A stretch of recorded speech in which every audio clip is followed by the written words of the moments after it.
De l'autre côté du mur. On est dans un moment où l'extrême droite est aux portes du pouvoir.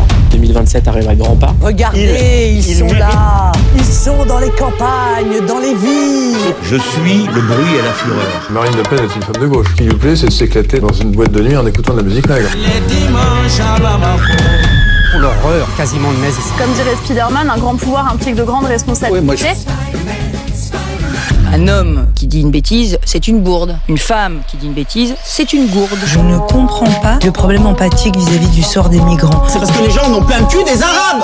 Les partis d'extrême droite progressent partout sur le continent. En France, leurs représentants atteignent près de 40% des suffrages exprimés. C'est ça que j'adore avec Emmanuel Macron, c'est qu'il est président depuis 8 ans, responsable de rien, et on ne peut rien lui reprocher. Une vraie meuf. Ouais, mais c'est ça.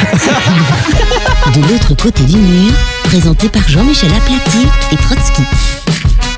Amis du lundi soir, bonsoir et bienvenue une nouvelle fois de l'autre côté du mur. Bienvenue dans le podcast le plus malfamé, le plus malpensant de la planète podcast.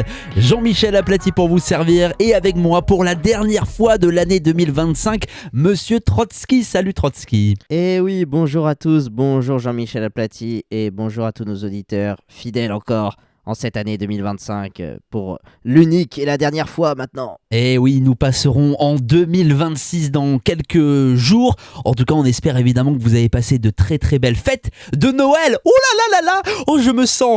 C'est interdit. Je me sens révolutionnaire de dire ça. Attends, je la refais. Noël, Noël, Noël. Oh, j'ai dit Noël 3 fois. Oh là là, que va-t-il m'arriver ? Je suis un révolutionnaire. Je suis un affreux représentant de l'extrême droite. Alors, à ce sujet-là, faut qu'on fasse attention aux parenthèses parce que là, il y a tellement de sujets à traiter. Oui. Mais c'est pas grave, je la saisis quand même, celle-ci, je m'en fous. À ce sujet-là, c'est marrant, j'ai vu une vidéo d'un mec sur TikTok qui est genre un cinquantenaire, tu sais, qui explique pourquoi le RN est d'extrême droite et pourquoi il faut être de gauche. Et même quand on gagne très bien sa vie comme lui, tu sais, il aime bien le préciser, comme moi, hein, moi je gagne très bien ma vie, je suis de gauche et tout, c'est super. Bon, voilà. Et là, en fait, il expliquait... que l'extrême droite avait créé ce truc-là, que on a gagné, maintenant on arrive à citer Noël alors que personne n'a jamais menacé ça. Et je dis tiens, c'est marrant, ah ouais, ce serait une création de l'extrême droite et tout. Et dans un repas de famille, parce que bon, c'est quand même ça les fêtes de Noël, c'est ça qu'ils détestent en plus, ma propre tante, les amis, qui n'est pas du tout comme nous, enfin qui est modérée, elle m'a dit, ça c'est marrant, je sens que ça pose problème, voilà, de citer Noël, tout ça. Donc en fait, visiblement, même les gens de pas d'extrême droite ont senti qu'il y avait une petite attaque contre Noël. J'ai trouvé ça intéressant. Et oui, alors que même les musulmans eux-mêmes, parce qu'en fait ça part de ça, c'est on ne dit pas le mot Noël pour ne pas exclure les musulmans qui pour le coup, et là il faut bien les défendre à un moment, s'en battent royalement les couilles. Hein. Honnêtement, moi, ceux que je connais autour de moi et même ce que je vois sur les réseaux sociaux ou quoi, les joueurs de foot musulmans, je pense à Mohamed Salah de Liverpool qui tous les ans fait un gros sapin de Noël. Oui, il se fait insulter tous les ans d'ailleurs. Bah oui, mais tu te dégoûtes, voilà. Ah, tu te dégoûtes, frère. Mais bon, grosso merdo, tout le monde s'en branle en fait. Donc je comprends pas, ça c'est la polémique de l'extrême gauche. Mais bon, on va s'occuper de leur cas, les amis. En tout cas, j'espère que vous avez bien mangé, que vous avez bien profité de vos familles. Aujourd'hui, les amis, programme très très chargé. Mais avant ça, c'est l'heure de l'hommage. Et oui, l'hommage de l'hommage d'une icône de la France qui vient de partir. Et oui, on l'a appris il y a à peine quelques heures. Là, on enregistre, il est 14h26 le dimanche 28 décembre. Brigitte Bardot vient de décéder. Et donc, comme le diraient certains médias de gauche, 30 ans de sympathie avec l'extrême droite. Brigitte Bardot est partie. C'est Le Monde, ça. C'est Le Monde qui a sorti cet article-là. Ça y est, c'est parti. Ils ont pas perdu de temps. Hein. Le corps est encore chaud, comme on dit, que l'article pour la salière est déjà parti. C'est classe, c'est parfait. C'est magnifique, c'est du gauchisme. Brigitte Bardot, elle qui représentait vraiment la France à travers le monde, on peut le dire. Là, on a perdu Alain Delon, il est mort en 2025 aussi, non ? Ou 2024, non, plutôt. Ouais, bon, on a perdu en tout cas en l'espace de quelques mois 2 grosses icônes de la France. Donc, je ne sais pas qui il restera dans 50 ans. Qui nous célébreront comme icône de la France ? Peut-être Rachida Dati. Peut-être pas quand même en fait. Oui, c'était 2024, Alain Delon, voilà. Il y a le fact-check en direct, les gars. Voilà. C'était 18 août 2024. Rachida Dati, les amis, on va en parler parce qu'aujourd'hui, vous le savez, on a un programme très très chargé, revue d'actualité sur ce qui s'est passé ces derniers jours dans votre pays préféré. J'ai nommé la République française. Et alors aujourd'hui, oh là là là là là là, nous avons du très lourd. Et oui, parce que vous le savez, les amis, 2025 se termine, mais se termine comme il a commencé, avec des coups de couteau. On parlera donc de l'attaque au couteau dans le métro parisien quelques heures après la fin de Noël. Voilà, on n'a pas perdu de temps. On vous parlera du profil de l'individu et surtout, c'est ça le plus important, du traitement médiatique de l'affaire. Les médias qui sont critiqués par qui? Par Marine Le Pen. Enfin, les médias, non pas les médias, le seul média qui la reçoit en grande pompe toutes les 2 semaines, qui l'adore. J'ai nommé CNews. Voilà, Marine Le Pen lance une cabale contre CNews, les amis, on va en parler, vous allez voir, c'est exceptionnel. La mère chat n'en finit plus d'être d'extrême gauche, il va falloir l'arrêter, il va falloir l'inculper, il va falloir peut-être l'emprisonner. Et puis on parlera de ce député La France Insoumise, Carlos Martin Bilongo, voilà, qui nous expose un peu ses projets pour les communautés africaines de France dans les années à venir et qui critique ouvertement Rachida Dati. Vous allez voir, c'est à mourir de rire. Et puis si on a le temps, on finira par cette super vidéo qui est sortie juste avant Noël, celle de Mincode, c'est ça, qui décrypte un peu comment corrompre, Micode, qui décrypte un peu comment corrompre des fonctionnaires. Et vous allez voir que si vous faites partie de ces Français attendant un logement social depuis quelques mois, voire quelques années, eh bien j'ai envie de vous dire, vous allez pouvoir attendre encore très longtemps. On vous expliquera tout ça. En tout cas, les amis, voilà pour le programme de cette émission. On compte évidemment sur vous pour partager. Je sais qu'il y en a beaucoup qui l'ont fait là ces derniers temps sur les précédents épisodes et on les en remercie parce que c'est pas la visibilité YouTube qui nous aide à toucher du monde. Donc merci de partager en masse, de liker et de commenter. Oui, et puis à la toute fin, on fera aussi, je sais que souvent on aime bien ça, parler chiffres, parler un peu des insides du podcast. À la toute fin de l'épisode, pour les plus fans d'entre vous, on parlera des chiffres de cette année du podcast. On fera le bilan 2025, on vous donnera tout comme d'hab, en toute transparence, les épisodes qui ont le mieux marché, le nombre d'abonnés qu'on a pris en fonction des plateformes. Voilà, on vous donnera tous les chiffres. Pour tous ceux que ça intéresse, tous ceux qui kiffent un peu le podcast, vous verrez l'évolution qu'il y a eu en 2025 avec tous les chiffres les plus précis, carrés, sourcés que je suis allé récupérer. Faut-il instaurer la politique du no way en France? C'est la question qu'on a posée la semaine dernière suite à l'épisode sur l'Australie. 2 réponses possibles. Oui, c'est nécessaire. Impossible avec l'Union Européenne, laquelle a gagné Trotsky. C'est impossible avec l'UE qui a gagné. Je pense que voilà, ils sont un petit peu résignés, nos auditeurs, en cette fin d'année, mais les résolutions 2026 vont les remettre d'aplomb, ne t'inquiète pas. Exactement, 2026 sera une année, je l'espère en tout cas pour beaucoup, pleine d'espoir. Les amis, c'est parti, filons tout de suite de l'autre côté du mur. De l'autre côté du mur.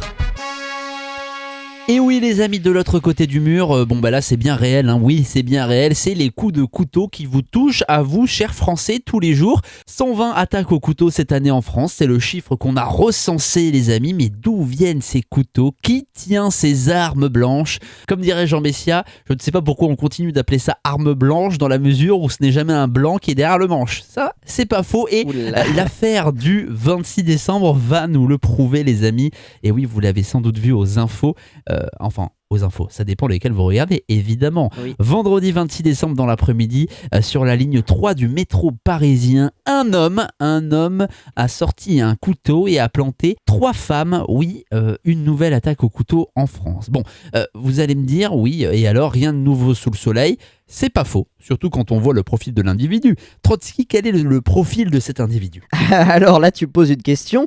Il a fallu que je creuse un petit peu mes recherches parce que vous savez ce que j'aime bien faire, on le répète à chaque fois, mais comme il y a plein de nouveaux, comme ça vous connaissez la méthode. Pour qu'on source notre podcast, on va regarder les médias mainstream et ce qu'ils en disent. Donc moi, ce que je fais, on s'échange les sujets de quoi on va parler et donc je tape sur notre moteur de recherche préféré, l'affaire dans laquelle on parle et je lis quelques articles des plus gros médias. Et les 3 premiers articles que j'ai lus, il n'y avait jamais. À chaque fois, c'était marqué. Alors, le motif terroriste a été balayé. Donc je dis ok, bon, ce n'est pas terroriste, d'accord, très bien. Et la personne ne sera pas en prison parce que elle a été transférée vers un établissement psychiatrique parce que visiblement, elle a des antécédents. Donc j'ai dit bon ok, mais ça nous donne pas totalement le profil. Et donc il a fallu que je creuse. Et heureusement il y a la presse italienne avec le site True et Tregnose et c'est eux qui m'ont donné l'information. Et voici l'information, c'est un homme de 25 ans, qui est donc né en 2000, qui a été arrêté à Sarcelles dans le Val d'Oise, et c'est donc, attention, grand suspense, là, normalement, il faut que vous fassiez des pronostics. Il est donc, attention, en OQTF, bon ça c'était facile, et il est de nationalité malienne. Et c'est là où c'est un petit peu marrant, bon. Ça, jusque-là, c'est pas marrant. Au QTF, nationalité malienne, d'accord. Mais en gros, on nous précise, ça c'est le JDD qui sort ça, donc il était sous OQTF. Obligation de quitter le territoire français. Comme vous savez, il y a 0,5% qui sont appliqués, tout le monde en a rien à foutre. Et en fait, je lis donc cette phrase dans le JDD qui dit que cet OQTF n'a pas été exécuté dans le délai légal parce qu'il n'a pas de titre d'identité valide et qu'aucun laissez-passer consulaire n'a pu être obtenu. D'accord, mais en plus de ça, il avait un mandat de recherche et une assignation à résidence. Donc en fait, le mec n'a rien respecté. Il était recherché, il avait une OQTF, il devait rester chez lui. Et malgré tout ça, donc s'il y a tous les signaux rouges, si tu veux, c'est impossible de faire plus, en étant étranger évidemment. Et bien malgré tout ça, il a réussi à commettre, du coup, aller dans le métro avec une arme blanche, à poignarder 3 femmes, ça a duré une demi-heure, à rentrer chez lui. Enfin, là, c'est vrai que des fois, c'est quand même décourageant à la France. Hein. Sincèrement, c'est décourageant. C'est décourageant, surtout que ce bonhomme-là sortait de prison. Et oui, puisque vous le savez, nous enfermons les étrangers dans nos prisons. Donc, vous payez pour leur donner à manger. Donc, ça, c'est magnifique.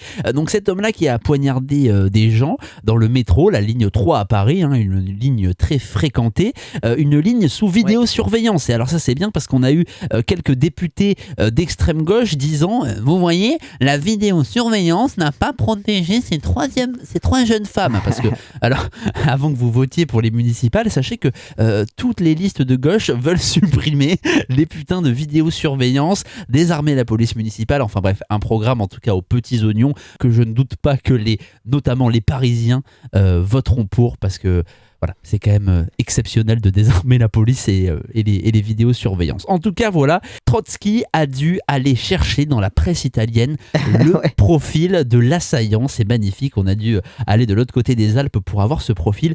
Il est malien, oui, il est malien, il est sous OQTF. Ah mais on ne pouvait pas le garder en centre de rétention plus de 90 jours, c'est la loi. Ah oui, attends, mais on n'avait pas fait voter une loi pour prolonger ce délai de rétention à quasiment 300 jours.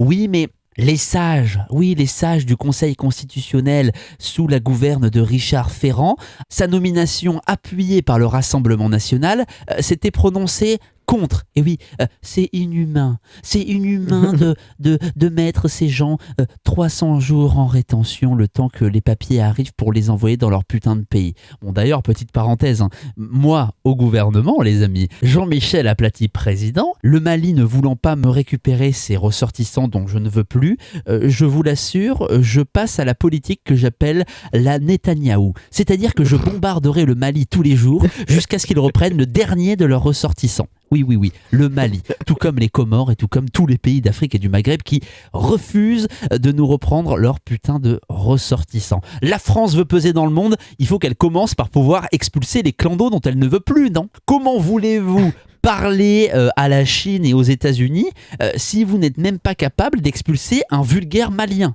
Un vulgaire malien qui a, selon toute vraisemblance, des troubles psychiatriques. Oui, sa garde à vue d'ailleurs vient d'être levée. Il a été interné, donc ça c'est vous qui payez. Hein. Bon, ça a été jugé incompatible avec son état de santé de faire une garde à vue, tu comprends ? Hypothèse que certains gauchistes qualifieraient de racistes. Ce que nous, occidentaux, appelons troubles mentaux ne sont peut-être que des us et coutumes de barbares à l'âge de bronze, peuplant un continent où, entre deux guerres tribales, on pratique de la sorcellerie, l'excision, le découpage d'albinos, le brûlage d'homosexuels.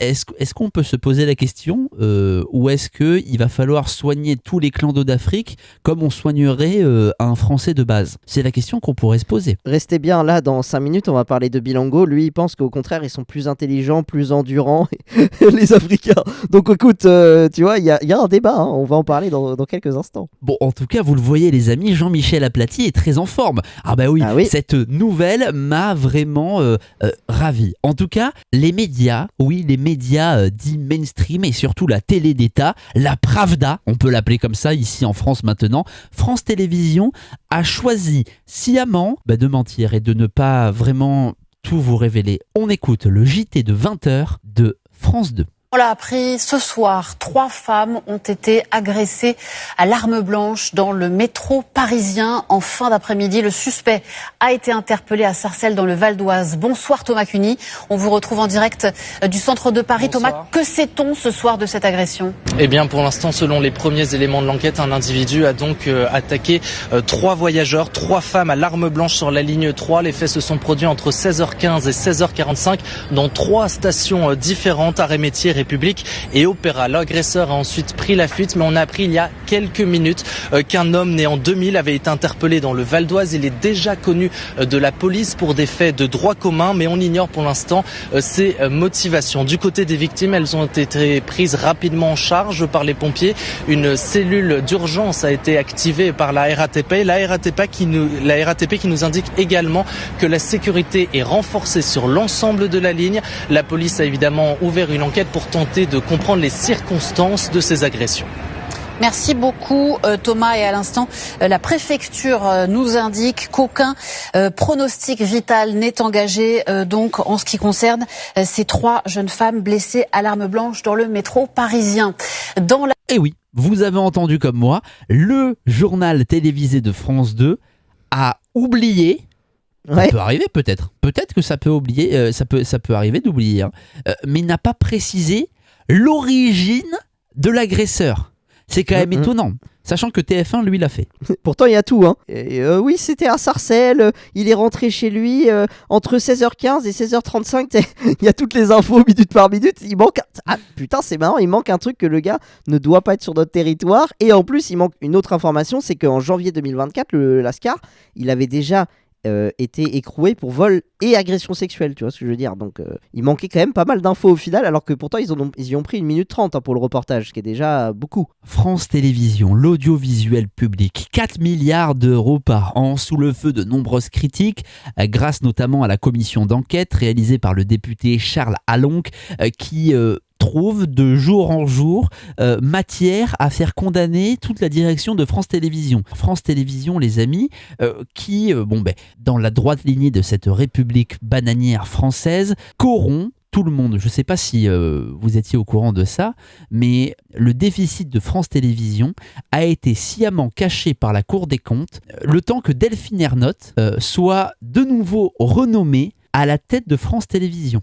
Ce rapport de la Cour des comptes qui devait sortir avant la renomination du PDG de France Télévisions a été sciemment repoussé par la Cour des comptes pour ne pas affecter la nomination de Delphine Ernotte à sa tête. Là on est dans une république plus que bananière et une république de corrompus où on cède finalement entre copains. En tout cas, ce qui est sûr, c'est qu'on est à 1 an et demi des présidentielles et la guerre de l'information va être vraiment à surveiller. Et puis tout ça, ça dépend pas que de sa nomination, c'est aussi en même temps, on l'a dit je crois que c'était pas l'épisode dernier, mais celui d'avant, il y a 2 épisodes, elle prend des primes de performance. Hein. Elle prend 100 000 de primes de performance pour être en déficit. C'est pas génial ?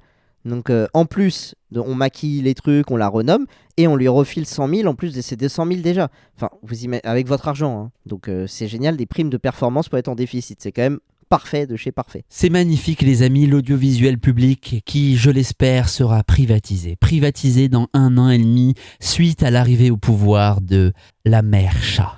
Marine Le Pen, grande favorite à l'élection présidentielle de 2027. Et alors, vous le savez évidemment, Marine Le Pen sur le service public est, comment dirais-je, persona non grata, puisqu'elle est immédiatement hitlérisée dès qu'on allume son micro. Bonjour Marine Le Pen, Reich. Limite, on en est là. Bonjour Marine Le Pen, je rappelle que vous êtes la fille de Jean-Marie Le Pen, je rappelle que le parti a été fondé par les anciens SS, je rappelle que vous êtes d'extrême droite, et je rappelle également qu'une fois en Russie, vous avez fait la photo avec quelqu'un qui est homophobe. Hein. Voilà. Bonjour Marine Le Pen. Il y a ça dans la présentation, tu sais. Ça, c'est légal. C'est comme. Il faut consommer 5 fruits et légumes par jour. Marine Le Pen, vous êtes extrême droite. Mais qu'est-ce qui vous fait dire que je suis d'extrême droite? Écoutez, je me réfère à la décision du Conseil d'État de 2014, ok? Voilà. Exactement. Bon, ben Marine Le Pen, en tout cas, elle aime bien l'audiovisuel public. Finalement, elle dit qu'elle veut le privatiser, mais je la soupçonne. En fait, je la soupçonne d'être une femme de gauche, tout simplement. Qui aime danser dans des boîtes de nuit. En écoutant de la musique nègre. Non, mais il avait peut-être pas tort, Henri de Lesquin, celui que vous entendez dans notre générique. Il avait peut-être pas tort. La preuve, Marine Le Pen est reçue avant Noël sur CNews et Europe 1 avec Sonia Mabrouk et Laurence Ferrari. CNews et Europe 1 qui sont quand même pas les médias les plus à gauche du système.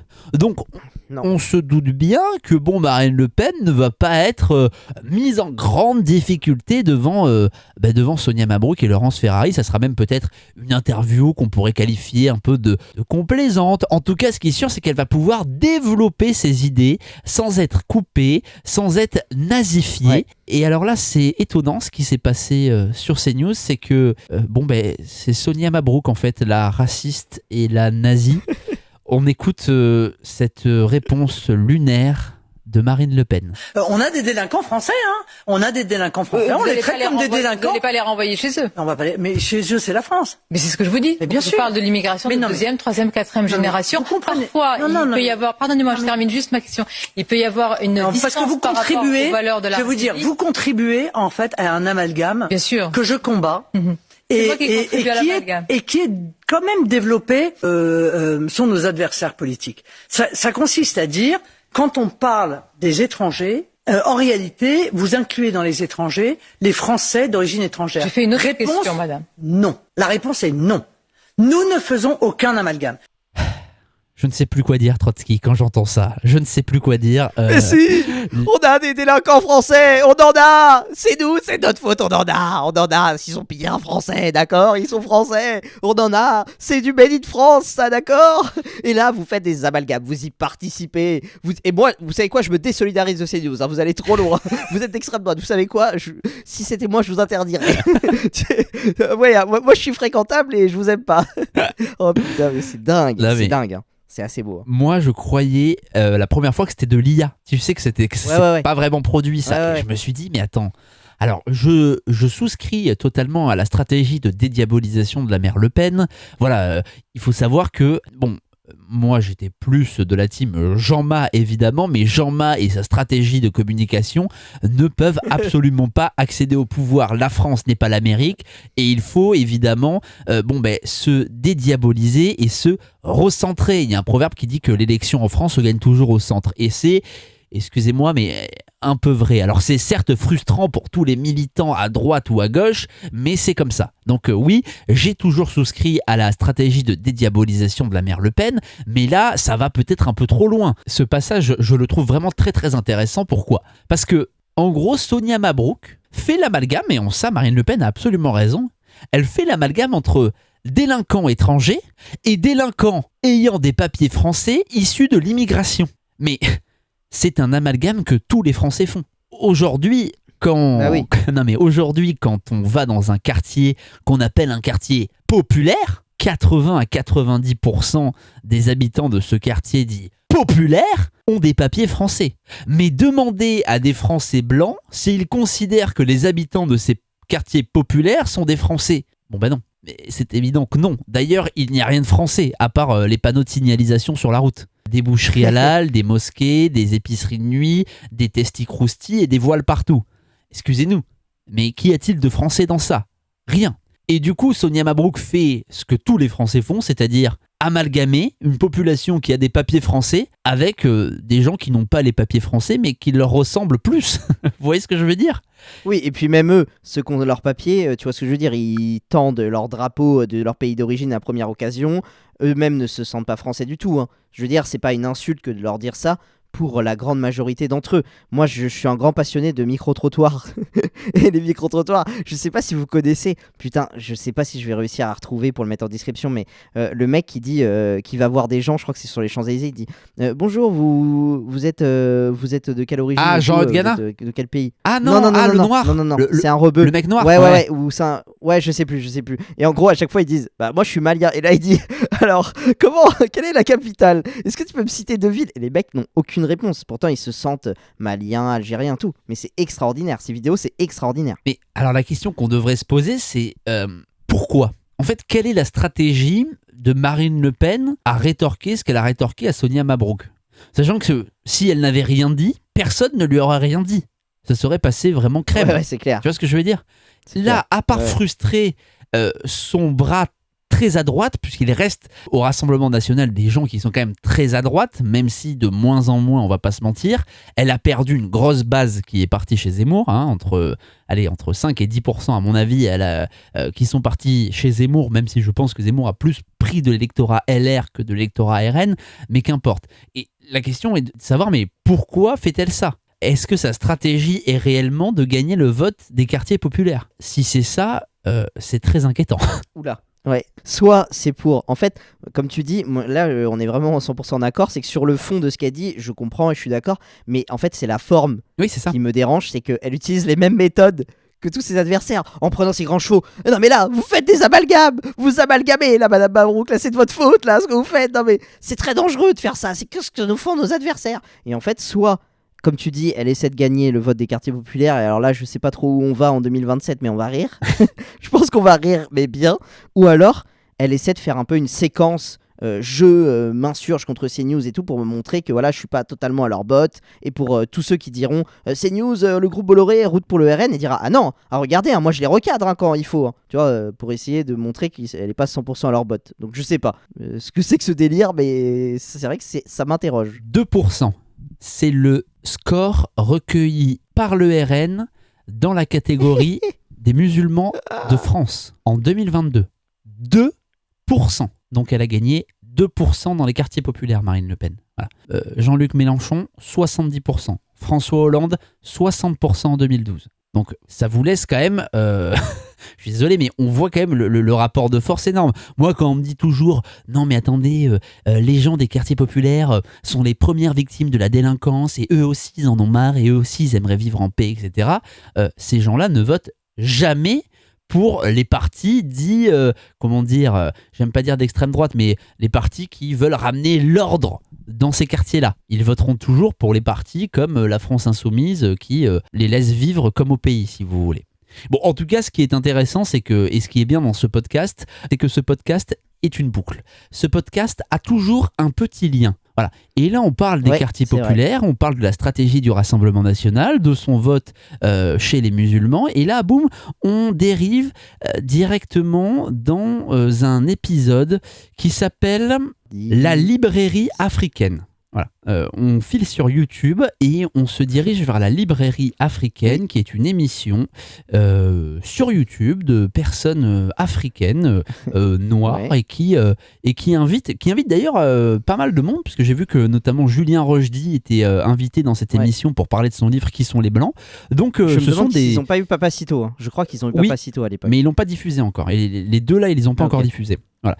Bon, en tout cas, pas que je sache. Bon, en tout cas, ces gens-là invitent un peu tout le monde à discuter, etc. Ça peut être plutôt pas mal. Et ces Africains ont reçu, il y a quelques jours, Carlos Mertens Bilongo, député de la France Insoumise, les amis. Et oui, après Rachel Keke et Louis Boyard, tiens, on parlera du Louis Boyard dans moins de 2 minutes. C'est Carlos Mertens Bilongo, qui d'ailleurs s'était fait arrêter par la police il y a quelques jours parce qu'il était en Lacoste TN, donc il a fait une vidéo. Ah ouais, vous m'arrêtez parce que je suis en jogging, mais en fait je suis un député de la République. Voilà, c'est du contrôle au faciès. Ben oui, mais Carlos, voilà, si t'as la dégaine d'un dealer, c'est pas notre faute aussi. Bon, Carlos, les amis, qui je l'espère, mais je n'en suis pas si sûr, va refroidir certains militants blancs de la France Insoumise. On écoute ce que Carlos a dit. Ici, ce que nos parents ont enduré, faut pas le laisser comme ça, table rase. Moi, je ne veux pas laisser ces racistes faire leur petite vie avec leurs milliardaires et insulter les gens à la télé. On va leur montrer qu'on est plus nombreux. Ils ont voulu se foutre de nous, ils ont voulu nous insulter. Nous, on est plus intelligents, on est plus endurants. Et si on avait plus de gosses qu'eux, comme M. Sterrin se plaint de ça, tant pis pour eux. Si vous voulez faire des gosses, ils ont qu'à s'aimer et faire l'amour et faire des enfants. S'ils n'arrivent pas à en faire, Tant pis pour eux. En tout cas, nous, on a réussi à le faire. Nos mamans ont réussi à nous éduquer correctement. Et qu'est-ce que tu penses du grand remplacement ? C'est ce que j'allais dire. C'est presque un discours de grand remplacement. Là. Juste petite précision, pour tous ceux qui, comme l'a dit Jean-Michel Aplathy, sont allés sur YouTube voir la librairie africaine, la vidéo a été retirée. Alors est-ce que c'est à cause de ce passage ou celui de Rachida Dati, je ne sais pas, mais dans ce passage-là, en fait, le truc qui marche le mieux, c'est comme au théâtre. Là, ce que je vous propose, c'est qu'en fait, il faut changer les ethnies. Par exemple, imaginons que c'est un blanc qui dise ça. Ah bah nous, les blancs, voilà, on va leur montrer qu'on est plus nombreux qu'eux, qu'on est plus intelligent qu'eux, qu'on est plus endurant, que si on fait plus de gosses, c'est parce qu'on s'aime plus, et tant pis pour eux. Imaginez si quelqu'un dit ça. Là, le RN, ça y est, c'est pour 30 ans, tous les plateaux de télé, et toute la présentation de Marine Le Pen aura cette phrase. Imaginez un truc. Là, le mec est député, LFI, plus intelligent, plus endurant. Donc déjà, alors là, il y a énormément de choses à dire, mais ça voudrait dire... donc déjà, le « on », il dit pas vraiment ce que c'est. C'est quoi « on » ? Parce qu'en fait, il parle de la communauté de la diaspora, juste avant. Donc, c'est quoi ? C'est la diaspora africaine ? Ok. On est plus intelligent que ça. Ensuite, ça veut dire quoi ? Qu'il y a des différences fondamentales. Donc, il y a des races. Ah, mais attends, ça c'est interdit. Je croyais que c'est ça. Je croyais qu'on était tous égaux, machin. Donc, finalement, il y en a qui sont plus intelligents, plus endurants. Ensuite, plus intelligents. Bon, est-ce qu'on veut vraiment aller sur ce truc-là ? Sachant qu'il y a... Alors, il y a des pays qui ont fait des tests, ça donne pas ce résultat-là. Hein. Ouais. C'est plutôt le Japon, la Chine et tout. À chaque fois, c'est eux qui arrivent premiers. Tu vois, le Burkina Faso et tout, non. Bah, ouais. Je suis désolé, hein, mais c'est lui qui va sur ce terrain-là. Moi, je suis désolé. J'y serais pas allé, mais faut pas m'énerver. Tu vois ce que je veux dire ? Sur ça, j'avoue que sur ça, j'ai des petits doutes, surtout quand on regarde le classement des lycées de France et leur localisation. Et on se rend compte toujours que ceux arrivés en dernière position viennent toujours de, comment on dit déjà ? QPV, quartier prioritaire de la ville. Autrement dit, quartier grand remplacé de la ville, surtout. Hein. Donc, sur l'intelligence, Carlos, je n'en suis pas si sûr. D'ailleurs, est-ce que c'est vraiment une preuve d'intelligence de dire à la caméra et aux yeux de tous les Français blancs que, d'annoncer aux yeux de tous les Français blancs ses intentions belliqueuses ? Parce que c'est un discours de colon. Ah, c'est exactement ça. Disons-le. Et tu as dit le mot qu'il fallait dire. Tu as dit grand remplacement, enfin le quartier grand remplacé. Et du coup, l'intervieweur lui dit, mais ça veut dire quoi ? Tu souscris au test du grand remplacement ? Là, il ne répond pas, il fait une pirouette, machin. Mais il dit précisément ça. En fait, le début de sa thèse, c'est il faut qu'on prenne des positions politiques, nous les Noirs, nous les gens d'origine africaine. Donc, on prend des positions politiques, ok ? Puis, après, on doit leur montrer qu'on est plus intelligent qu'eux. Puis... si, de toute façon, si on fait plus de bébés qu'eux, et bah écoute, tant pis pour eux. Et là, après, alors là, c'est là où la folie mentale quand même entre en question. Bon, déjà, ça veut dire qu'ils veulent faire plus d'enfants pour être plus nombreux, pour avoir les positions politiques et pour, en gros, contrôler. Pour, en gros, nous dominer, quoi. Donc ça, c'est exactement la position d'un colon. Mais il dit... si on fait plus d'enfants, c'est parce qu'eux, ils font moins d'enfants, ils s'aiment pas, ils font pas d'enfants. Mais est-ce que c'est faire des enfants, c'est 100% s'aimer, tu vois ? Je sais pas, quand je vois les familles de cas sociaux qui ont 12 enfants, ils s'aiment pas plus que des familles qui en fait se disent « Ah, est-ce qu'on va mettre un enfant dans de bonnes conditions ?» Donc là, qu'est-ce que tu racontes ? C'est pas un concours de qui aime le plus, qui fait le plus d'enfants. C'est juste qu'en Afrique, il y a 9 enfants par femme. Donc... Et quand je vois les manifestations des ressortissants africains tous les mois devant la mairie de Paris en train de taper sur des poubelles parce qu'elles veulent un logement, les meufs ont 4 enfants dont un qui a 3 mois, elles sont à la rue depuis 6 ans. Excusez-moi, les Blancs réfléchissent peut-être un peu plus, peut-être même un peu trop, avant de faire des enfants. Donc oui, effectivement, c'est vrai que vous faites beaucoup plus d'enfants en Afrique, ça c'est vrai, Carlos, mais pas parce que vous vous aimez plus. Parce que déjà, vous avez un truc qui s'appelle la polygamie, de 1. De 2, parce que vous n'avez pas un truc qui s'appelle les capotes, voilà. Et de 3, vous êtes peut-être un tout petit peu moins intelligent, voire réfléchi que les Blancs. Après, ça c'est une thèse, hein. Excusez-moi, hein. Mais bon, comme il va là-dessus... Oui, c'est vrai qu'il nous a emmenés sur un terrain, mais c'est nous qui allons avoir des problèmes, alors que c'est lui qui nous a emmenés, hein. Putain, on n'a rien demandé à la base. Non, mais 3, c'est parce que dans toutes les civilisations, c'est comme ça. Quand il y a un fort taux de mortalité infantile, on fait plus d'enfants pour en conserver un à l'âge adulte, quoi. C'est-à-dire, on fait 3 enfants, il y en a 2 qui meurent, malnutrition, machin, au moins il en reste un. Et en fait, toutes les civilisations qui gagnent en richesse, qui gagnent en santé, etc., se mettent à faire moins d'enfants, et eux, l'Afrique n'en est pas encore à ce niveau-là. Et donc ça s'explique juste comme ça. Vous regarderez, ça c'est la thèse tout à fait officielle. Ça, on apprend ça dans les livres Hachette. C'est pas complotiste là, ce que je vous dis. Et c'est juste que dans ces pays-là, le taux le plus fort, je crois que c'est le Nigeria. Et c'est juste qu'ils sont pas encore à ce niveau-là, même s'il y a une partie de la population qui est en train de devenir la classe moyenne, mais c'est pas la majorité. Mais en tout cas, le principal quand même de ce qu'il dit, c'est ça, c'est que voilà, continuez à faire beaucoup d'enfants et on va les et c'est bien, on va leur montrer qu'on est plus intelligent, plus endurant, on va prendre les positions politiques. Mais c'est bien. Et ça, c'est un mec qui est assermenté par LFI. Et là, il a pas eu de problème depuis. Le mec a pas été viré de LFI, tout ça. LFI valide quand même ce mec-là. C'est hallucinant. Donc tous ceux qui vont voter LFI en étant blancs, réfléchissez, parce que je sais qu'il y en a qui nous écoutent en plus, je sais. Et ce qui est génial dans tout ça, c'est que en fait, la théorie du grand remplacement, c'est vrai. Finalement, tout le monde la valide. En fait, il y a ceux qui s'en réjouissent, donc comme Mélenchon, il appelle ça la créolisation, donc ça c'est ok. Il y a Carlos Martin Bilongo, donc qui lui dit il faut faire plus d'enfants, etc. Donc ça c'est ok. Et il y a ceux qui justement ne s'en réjouissent pas, donc que ce soit Zemmour ou tous les autres influenceurs de droite. Et là, c'est une théorie raciste complotiste. Et il y a ceux qui l'ont dit à 30 ans, qui étaient des complotistes, qui avaient rien compris. Et même l'INSEE dit que c'est faux ce que dit Renaud Camus. Et là, en fait, tout le monde dit, bon, en fait, il avait raison. Mais putain, mais envoyez tous ceux qui ont dit ça à la télé, vous lui devez un chèque, les mecs. Envoyez-lui tous 10 balles. Le mec est millionnaire, hein. Tous ceux qui ont dit que c'était un complotiste. Hein. Donc, c'est génial. L'élection 2027 approchant, je pense que nous pouvons officiellement dire que ça y est, c'est acté. Après 5 ans de débat là-dessus, la théorie, d'ailleurs, je vais même plus l'appeler théorie, le grand remplacement est acté par l'ensemble des Français. Il y a ceux qui s'en réjouissent et il y a ceux qui s'en inquiètent. Dans les deux cas, le grand remplacement est acté. Donc c'est génial, ça va être la bataille culturelle, et pas que d'ailleurs, des prochaines décennies à venir en France. C'est magnifique. Si vous êtes blanc et que vous votez la France Insoumise, les amis, vous allez de 1 vous faire bouffer, et de 2, vous êtes une serpillière énorme. Voilà, tout simplement. Bon, en tout cas, Carlos Martin Bilongo, lui, quand il faut pas lui laisser le micro trop longtemps. Ah oui, lui, faut faire off tout de suite, parce que une polémique en amène une autre.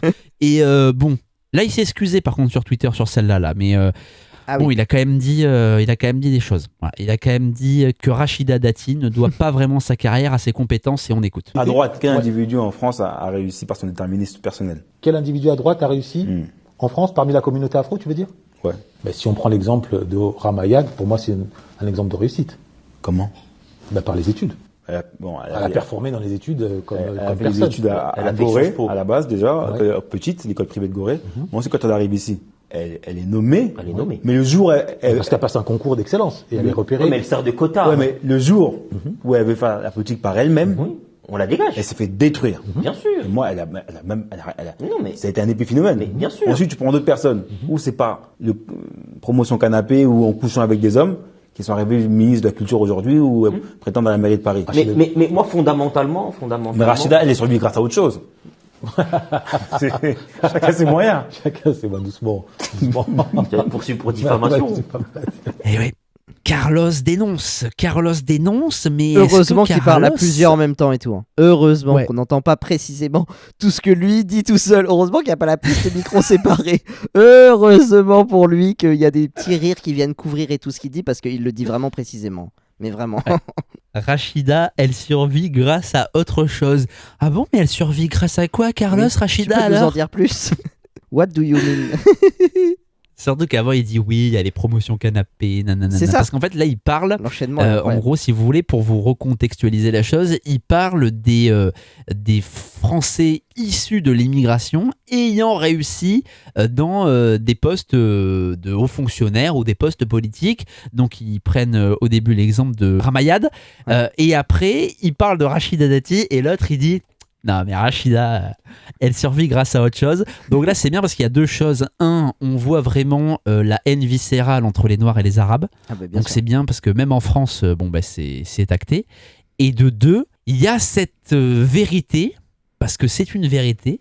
Rachida Dati avait d'ailleurs été prise par Sarkozy, mais je crois qu'il s'en était félicité. Hein. Elle a vraiment été nommée pour son arabité, hein, pas pour ses compétences. Hein. Et il y a le truc, donc la détestation noir-arabe, et il y a aussi la vision, et ça c'est génial parce qu'il y a Aurore Berger qui a répondu au tweet en disant vous essentialisez les femmes en disant qu'elles ne peuvent réussir qu'en couchant. Mais vous connaissez l'opinion des Africains sur la carrière des femmes.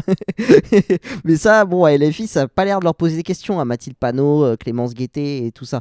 Mais ce serait bien que quelqu'un lance Carlos Bilango sur ça. Ce serait très intéressant. Et après, faites vos recherches si vous voulez vous faire une opinion. Nous, on veut pas de problème de diffamation, mais faites des recherches sur Rachida Dati, puis vous ferez votre propre avis. Nous, on vous dira rien, bien sûr. Je vous lis quand même ce que Sarkozy a dit sur Rachida Dati quand il l'a nommé. C'est un article du Monde, les amis, qui date du 26 novembre 2014. Rachida Dati a été ministre de la Justice en raison de ses ascendances maghrébines. C'est ce qu'a affirmé Nicolas Sarkozy lors d'un meeting mardi 25 novembre au soir à Boulogne. L'ancien chef d'État a justifié ainsi son choix de 2007. Ouvrez les guillemets. Je m'étais dit que Rachida Dati, avec un père et mère algérien et marocain, pour parler de politique pénale, cela avait du sens. La France dans sa diversité. C'est tellement horrible. C'est la pire justification en plus. Non mais c'est quoi c'est parce qu'il y a beaucoup de délinquants, elle va s'y connaître en loi, tu sais. Elle va sans doute reconnaître un peu des cousins, tu sais. Non mais la pire justification du monde, quoi. Et comme tous ceux qui sont condamnés dans les tribunaux de justice, c'est des Noirs et des Arabes, je vais mettre ministre de la Justice une Arabe. Voilà. comme ça ils vont gérer entre eux. Parler. Ça, ils font leurs petites affaires dans leur coin. Et puis mais c'est pas fini. Mais c'est pas fini. Nicolas Sarkozy a ensuite enchaîné sur Ramayad, arrivé en France après avoir passé ses 8 premières années de vie à Dakar. Si elle a été nommée secrétaire d'État, c'est parce que, ouvrez les guillemets, si vous ne représentez pas la France dans sa diversité, la France ne se reconnaîtra pas en vous. Ah, ça c'est Nicolas Sarkozy, ça c'est le chef de file de la droite dure. Le Karcher, tout ça. Voilà, ça c'est lui. Vous avez marre de cette racaille, on va vous en débarrasser. Voilà. Ouh là là, bah, c'est... Hein. Voilà. Donc le mec qui était dépeint et qui a fait baisser le score du Front National à l'époque parce qu'il était tellement radical, le mec qui, je me rappelle, sur le plateau du Grand Journal avait pris la carte d'identité à Thomas N'Gijol. Ouais. Ce mec-là, première chose qu'il fait, c'est nommer Rachida Dati parce que c'est une arabe à la justice. Mais putain, mais... Oh putain, ouais. Comme quoi, il y a quand même une limite à tout entre Marine Le Pen et CNews et Sarkozy et elle a un parent marocain et connaîtra. Oh putain. Bon les amis, c'est magnifique. Encore une fois, ça fait 40 minutes qu'on a commencé le podcast et c'est super. En vrai, il y a rien à dire. C'est juste magnifique. J'espère que vous vous éclatez autant que nous on s'éclate parce que c'est fou. Et en plus, ce qu'on dit, tout est sourcé. On n'invente rien. Nous, en fait, on se contente de commenter ce qu'on voit. Ah ouais, on n'a même pas besoin, tu vois. On a besoin de rien faire. À faire des romans, tu sais. Ouais. Non, mais c'est vrai. Non, mais c'est ça qui est fou, quoi. Bon, en tout cas, comme je vous l'ai dit, les amis, ce podcast est une affaire de liens. Ouais. Ce podcast est une affaire de liens, est une affaire de boucles qui se bouclent finalement. Petite, là, tu sais quoi, je vais mettre un petit peu.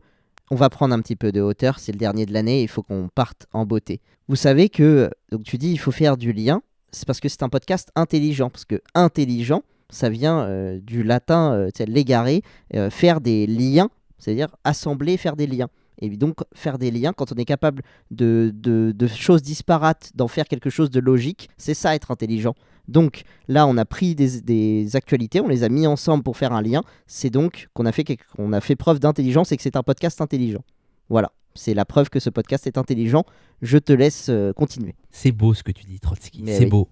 Bon, en tout cas les amis, une fois qu'on a parlé de ces liens, c'est-à-dire une fois qu'on a parlé de la délinquance et de la criminalité des étrangers, qu'on a parlé de Marine Le Pen qui cible les gens qui disent que les étrangers foutent le bordel en France et aussi les descendants d'immigrés arabo-musulmans et africains, c'est problématique. Une fois qu'on a parlé de Carlos Martin Bilango et de ses intentions belliqueuses, nous pouvons parler maintenant de corruption. Et oui, parce que on se rend compte que le thème commun de nos 3 précédentes chroniques, c'est quand même l'Afrique. Pas se mentir, c'est vrai. C'est quand même ce qui distingue ces 3 précédentes infos. Et donc, la France est en train de devenir un État africain. Oui, et c'est pas moi qui le dis, les amis. C'est dans ce reportage qui est sorti sur YouTube de Mincode. Et alors là, c'est très intéressant. Mincode, bien lui mettre un N. Mincode qui s'attaque à la corruption des fonctionnaires. On vous encourage évidemment à aller le voir, c'est plutôt pas mal, c'est bien documenté, etc. Surtout, ça c'est bien fait. C'est hyper bien réalisé et tout, ça se regarde bien. Enfin, les mecs à les codes, tu vois, d'aujourd'hui d'internet, ça bouge. Franchement, ça se regarde bien. Ça fait 40 minutes, mais ça se fait vraiment bien. Donc, le mec détaille les différents types de corruption en France et notamment la corruption aux logements sociaux. Et alors ça, c'est magnifique. Les logements sociaux qui en fait sont attribués à des gens qui payent des espèces de passeurs clandestins qui mettent votre dossier en haut de la pile et qui vous attribuent un logement social. Et c'est génial parce que le monsieur dans le reportage dit maintenant ça se passe comme en Afrique, vous voulez un service, vous le payez, vous l'avez. La France, ça devient l'Afrique. Voilà, c'est exceptionnel, tenez, d'ailleurs on l'écoute. Il y a des offres d'appart dans l'Oise, l'Essonne, le Val-de-Marne, Paris, il y a même des publicités. C'est un marché noir du HLM à ciel ouvert. Il y a quelques mois, il y a un journaliste qui a fait le job. Il a rencontré le rabatteur, lui a donné l'argent et a tout filmé. De mon côté, ça doit faire 3700 en tout. Et là, tu vois, moi là, je suis chez Batijar, moi aussi. C'est eux qui m'ont logé. Ça, c'est le logement neuf. Exemple, c'est là, moi, quand ils me l'ont donné, j'ai payé 4500 €. Moi, au moins, ça s'est fait. Ça, c'est mon domaine, ça, le logement. Ça fait 7 ans que je fais ça. Parce que normalement, c'est combien de temps d'attente? C'est plusieurs années? Non, c'est pas plusieurs années. Non, pour quand tu fais normalement? Normalement, ouais, des fois même plusieurs années, même avec les plusieurs années, tu l'as pas. C'est normal que tu l'as pas parce qu'ils le vendent aux gens. Tu arrives ton dossier avec quelqu'un, tu tombes sur moi j'ai payé, ils vont te donner à moi. Toi, ton dossier est tombé avec quelqu'un, ils l'ont donné à toi. C'est pour ça que les gens qui payent pas, ils attendent longtemps. Voilà, tout simplement. De nos jours en France, il y en a beaucoup qui galèrent parce qu'ils savent pas que tout se paye. C'est comme en Afrique maintenant, la France. Si tu payes un service et tu l'as tout de suite. Voilà. Non mais pour vous dire, on source tout, rien n'est inventé. Donc ça d'ailleurs, juste par quand même correction journalistique, c'est Micode qui prend cet extrait qui est lui-même extrait d'une enquête, d'un reportage qui avait été fait par la chaîne Le Média, qui est justement, eux avaient fait non pas 40 minutes mais 1h30 uniquement sur les HLM. On pourra vous mettre le lien dans la description. Et c'est à ce titre-là, en fait, le journaliste du média, enfin de la chaîne Le Média, c'est chiant, il s'appelle Le Média, il est allé en fait se faire mettre en avant dans un logement social et il rencontre un mec, et le mec, qui est le passeur, qui en fait lui met le dossier en haut de la pile, comme l'a dit Jean-Michel Aplati, auprès de bailleurs sociaux, ceux qui construisent des logements véreux, parce qu'évidemment, il y a des mecs complices du système, plus la commission qui sont eux-mêmes véreux, et en fait, le gars lui dit « Ah bah oui, attends, moi je fais ça depuis 5 ans, les logements, il n'y a pas de souci. En gros, c'est très simple, tu veux un service, tu payes, moi je te mets en haut, et puis... Et il dit en plus un truc, c'est que il y a plein de gens, ils comprennent pas, ils attendent pendant des années, c'est con, mais c'est parce qu'ils payent pas, ils savent pas qu'il faut payer en fait. Et parce qu'en fait, juste, petite précision, pour ceux qui sont pas dans le parcours des logements sociaux, à la base, vous payez déjà en fait dans les impôts. C'est que là, tu repayes pour un truc que tu as déjà payé. C'est juste que tu payes pour être passé en priorité. Mais voilà, donc c'était juste pour préciser que ça se base sur le travail du journaliste Le Média, qui pourtant, vous l'avez compris, n'est pas du tout de nos idées. Le Média, pour ceux qui connaissent, c'est un média très proche de LFI. Mais là, il faut dire, ils ont fait un très bon travail. D'ailleurs... Première info et premier chiffre que j'ai appris dans ce reportage, 70% des Français sont éligibles à l'attribution d'un logement social. Alors là, c'est quand même exceptionnel. Oui, c'est vrai que c'est dingue. Il faudrait voir les critères pour obtenir un logement social, mais 70%, je trouve ça complètement stratosphérique. Bon, en tout cas, on a cet épisode sur les logements sociaux où on s'aperçoit en fait que pour en obtenir un, il faut de toute façon payer pour être en haut de la pile. Et puis après, nous avons cette putain d'arnaque. Cette arnaque, en fait, des entreprises du BTP. De ces entreprises, en fait, qui bénéficient des marchés publics. Mais alors, lui, il en parle dans le BTP, mais il n'y a pas que dans le BTP où les marchés publics sont des immenses arnaques. C'est-à-dire que regardez l'éducation nationale, regardez le prix d'une chaise pour s'asseoir dans les catalogues de l'éducation nationale, t'as des prix faramineux. On a des milliers de personnes qui vivent des marchés publics français et qui se gavent sur votre dos, mais c'est exceptionnel. On se moque souvent des États africains qui sont corrompus comme jamais, mais alors en France, attention les yeux. Oui, et tu sais, il y a souvent ces mecs-là qui disent l'Ukraine, c'est super corrompu de toute façon et tout. Ouais. Venez, on se moque pas trop vite. Peut-être. Parce que même, je sais pas si ça vous parle un petit peu, mais McKinsey, vous vous souvenez du prix qu'ils nous ont facturé pour faire le même travail que nos fonctionnaires, que nous-mêmes on paye déjà. Tout ça, c'est 2025. Enfin, c'est 2020 ça.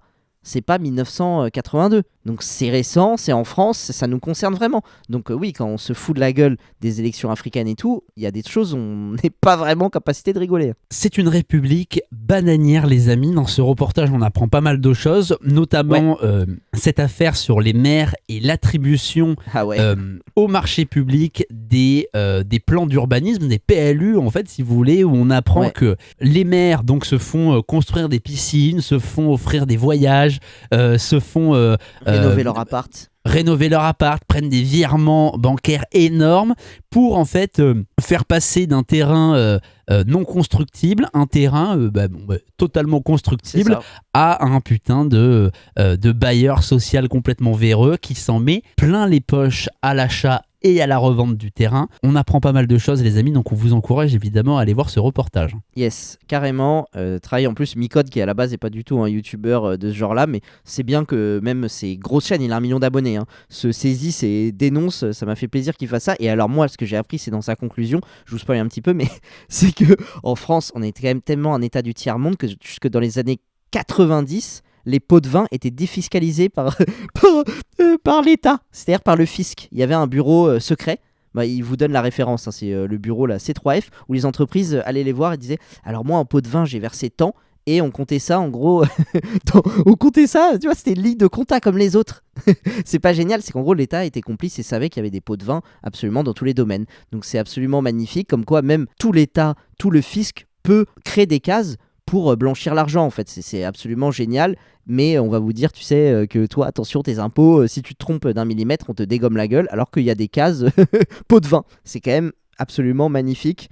Et bravo à lui pour ce travail qui a fait plus d'1 million de vues, donc c'est cool, il a touché des gens qui sont pas du tout au courant de ces sujets-là, quoi. Comme nos auditeurs qui nous sont bien plus informés, évidemment. En fait, c'est la République, évidemment, des copains, et c'est là où on s'aperçoit que finalement la démocratie, c'est peut-être pas si bien que ça, puisque au fil du temps où on fait ce podcast, on s'aperçoit qu'il n'y a que très peu de gens qui seraient capables de voter pour quelqu'un qui souhaiterait vraiment renverser la table, comme en Argentine avec Milei, puisque énormément de gens bénéficient en fait directement ou indirectement de l'argent de l'État. Donc aujourd'hui, renverser la table et renverser l'étatisme en France paraît très compliqué. D'ailleurs, même avec les Français qui ne bénéficient en rien directement ou indirectement de l'argent de l'État, on se rend compte que beaucoup se plaignent, mais quand on leur propose une alternative, ils sont beaucoup plus frileux. Une alternative, par exemple, à la carte vitale ou quoi que ce soit, d'un coup, c'est non. C'est pas possible. Donc, vous qui rêviez peut-être d'un Milei ou d'un Trump français, j'ai malheureusement envie de vous dire que en démocratie, en tout cas, ça ne peut pas arriver. La République des copains, les amis, et ça va être la dernière actualité de cette revue de presse. On part à Lille. Écoutez bien cet article. Délit de fuite après un accident avec blessé grave. Le conducteur repart. L'enquête est classée sans suite. Tiens. Le 19 février 2024, un accident de la circulation survient en matinée sur une artère de Lille. Un SUV rate un virage, percute un feu tricolore qui s'abat sur un autre véhicule. La conductrice de cette voiture est blessée à la tête et aux yeux. Le conducteur du SUV quitte les lieux. Une enquête est ouverte pour blessure involontaire et délit de fuite. Jusqu'à là, les vérifications révèlent rapidement que le véhicule appartient à Martine Aubry, alors maire socialiste de la ville. Au volant se trouvait son époux, Jean-Louis Brochen, ancien bâtonnier du barreau de Lille. Malgré une incapacité totale de travail de 30 jours pour la victime, l'enquête est classée sans suite le 23 mai 2024. Le parquet de Lille justifie ce classement par l'existence supposée d'un constat amiable entre les automobilistes. Or, ce document n'a jamais été établi. La victime Alexandra G affirme avoir refusé cette option lorsqu'elle lui a été proposée par un policier, souhaitant que la procédure judiciaire suive son cours. Jean-Louis Brochen confirme également qu'aucun constat n'a été signé. Au cours de son audition, l'époux de l'ancienne maire reconnaît un écart sur la gauche lié à un moment d'inattention mais conteste le délit de fuite, affirmant ne pas avoir vu qu'un autre véhicule avait été touché. Une témoin évoque pourtant une conductrice au visage en sang, tandis que le véhicule responsable quittait les lieux. La fuite parallèle du dossier vers l'hôtel de ville révélée par Mediapart a donné lieu à un simple rappel à la loi pour les agents impliqués. Voilà les amis, la République des copains. Ne pas avoir vu qu'il y avait un autre véhicule impliqué quand t'as mis 30 jours d'ITT à quelqu'un, 30 jours d'ITT, hein. C'est énorme, 30 jours d'ITT. Je sais pas si ça vous est déjà arrivé, mais en ville, ça arrive de temps en temps. Moi, j'ai déjà eu avec un pote à moi. Tu sais, des fois, t'as une voiture qui fait pas attention, qui te rentre dedans un tout petit peu, tu sais, tu vois, par l'arrière. Là, tu le sens immédiatement, même un tout petit pouc, tu vois, derrière toi.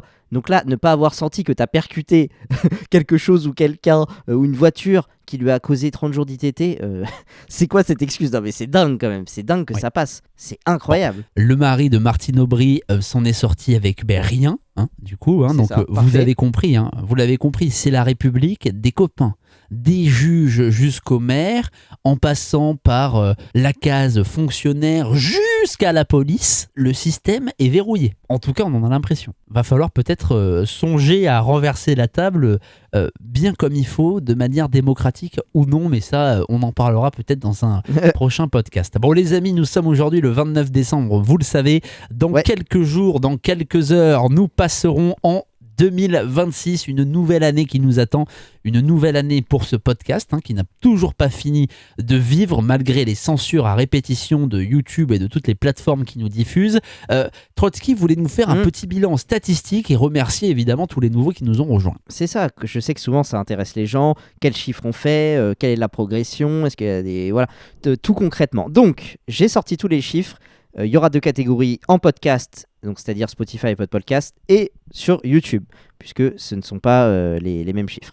Alors, sachez que cette année, sur 52 semaines, nous avons sorti 49 épisodes. Donc, nous avons raté uniquement 3 semaines. C'est-à-dire même pendant Noël, les vacances d'été, tout ça. 49 épisodes de sortie. Et sur 49 épisodes de sortie, voici les chiffres. Alors, on commence en podcast, donc tous ceux qui nous écoutent là-bas, Spotify ou Apple Podcast. Sachez que donc, on a fait 2100 écoutes en podcast là-bas cette année. On a gagné 9 abonnés. Notre podcast le plus écouté, ça a été L'Affaire Lola avec 371 écoutes. Et alors, c'est ça qui est assez marrant. Vous savez que les plateformes nous fournissent, comme vous avez votre replay de l'année des musiques, ils nous fournissent ça aussi pour les créateurs.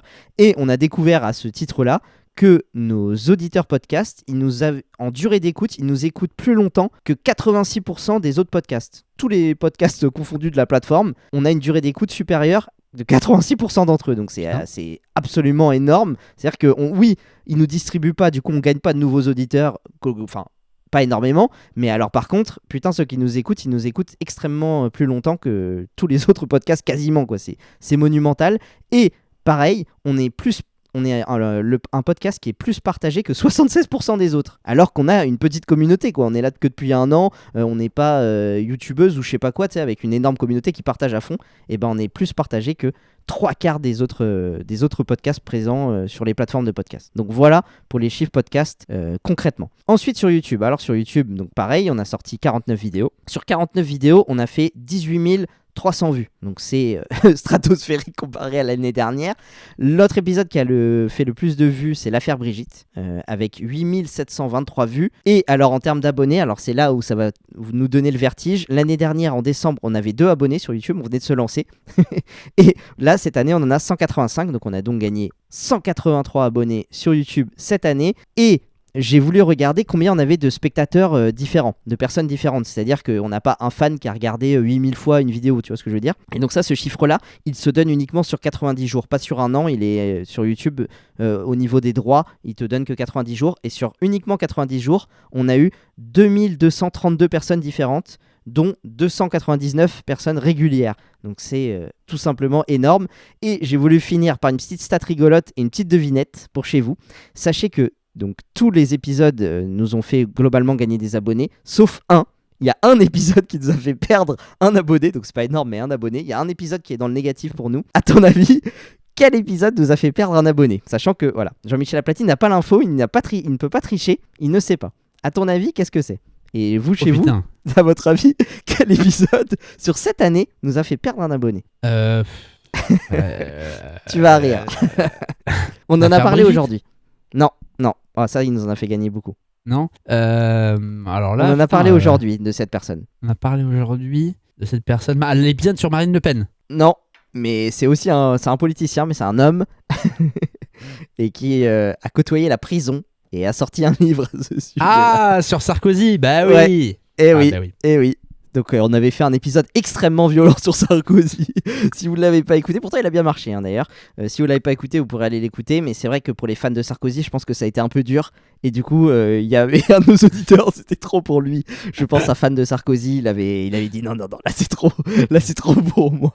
Donc voilà, le seul épisode cette année qui nous a fait perdre un abonné, sinon tout le reste nous a fait gagner. Donc voilà, merci énormément à tous ceux qui ont partagé. On a compté que sur ça évidemment. Hormis sur l'affaire Brigitte, on a été un petit peu mis en avant sur YouTube, on l'avait dit, et sur l'affaire Lola en podcast. Mais sinon, c'est que vos partages. On a gagné encore plein de gens pendant les fêtes. Moi, j'ai rencontré des gens, d'amis qui en avaient parlé à des amis d'amis, qui ont dit ah mais j'ai écouté leur épisode sur ceci. Enfin, c'est incroyable. Merci à tous ceux qui ont partagé. C'est grâce à vous qu'on garde cette force pour si on fait 49 épisodes par année et qu'on ne rate jamais, c'est qu'on sait qu'il y a des gens qui nous attendent, qu'il y a des gens qui envoient des messages, parlez de ça, c'était bien que vous ayez parlé de ça. On sait que ça a un impact, quoi. C'est grâce à ça qu'on garde cette force mentale, quoi. C'est peut-être pour ça que ce pays est foutu, c'est parce qu'il y a des fans de Nicolas Sarkozy. En tout cas, les amis, merci beaucoup de nous avoir suivis cette année.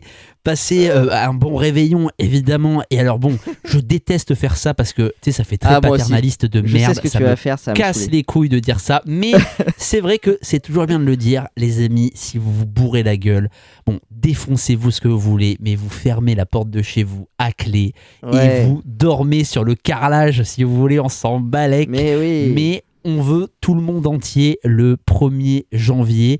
On veut pas de mort de merde là sur les routes. Putain, ça me casse les couilles tous les ans quand je vois il est mort à cause de l'alcool. Putain, ça fait des années qu'on vous dit arrêtez de prendre le volant le 1er janvier. Putain, arrêtez.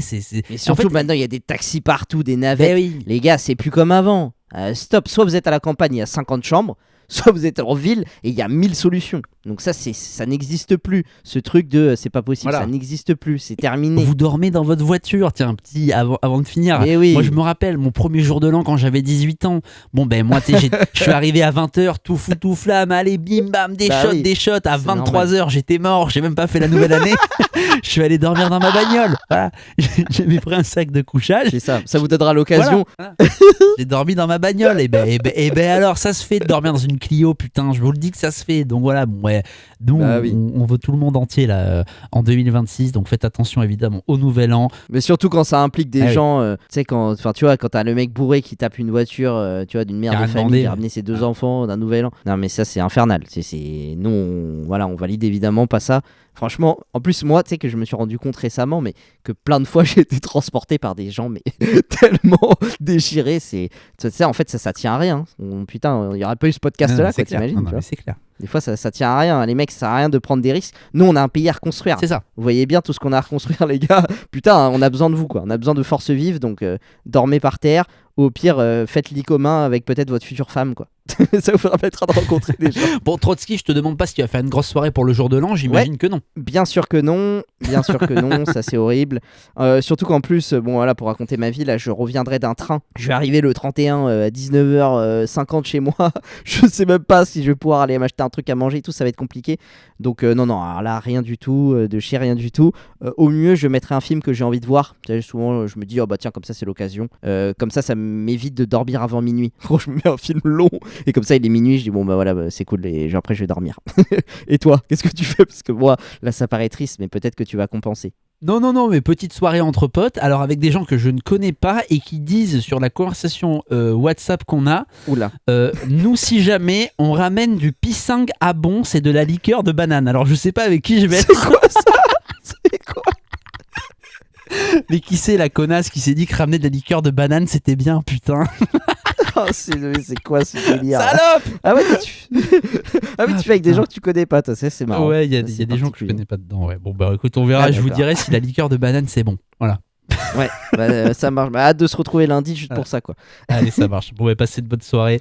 Merci de nous écouter, partagez-nous et à l'année prochaine, du coup. Ciao. Ah ouais, à l'année prochaine. Et pour tous ceux qui veulent rester, qui veulent un épisode de plus, je vous propose de vous transférer sur l'épisode de Sarkozy. Si vous avez un petit peu de haine à donner sur Sarkozy, eh bien, à tout de suite sur l'épisode Sarkozy pour tous ceux qui nous écoutent sur YouTube. Et pour les autres, à lundi prochain. Ciao.